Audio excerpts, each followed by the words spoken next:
you mentioned about ChatGPT not being as consistent or stable in incorporating into like a production workflow, and I've seen the same thing. I'm curious, are there particular models that you prefer, and do you end up? You said you test out a number of models, you see which one's the most consistent, most stable. Do you end up staying with one model, or are you constantly testing multiple models just to see if and then maybe comparing results across models? Like, do you have like a multi LLM integrated workflow, or is it you do that in the beginning to experiment and then just sort of settle on one? Another very good question that I like. I like the angle.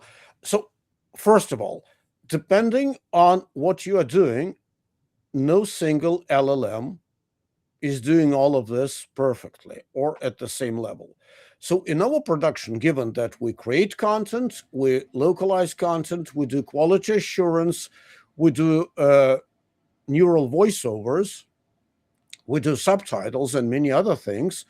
And even in the graphics, it's graphics or it's an animation that also uses AI heavily. There are plenty of very different tasks.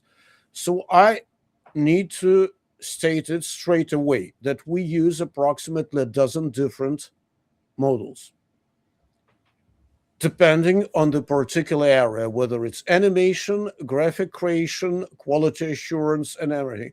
There is no universal recipe. Maybe it's good because otherwise our world will be deprived of any diversity. And it makes life interesting because you never know how they evolve. So what worked yesterday suddenly stops working today with a new model or a new build.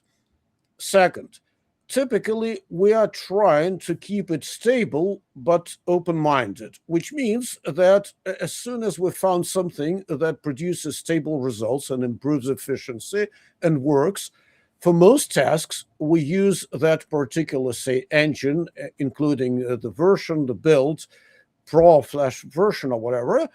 And then there is a small part of people who experiment with alternatives because the whole thing evolves so quickly and we need to keep track of it.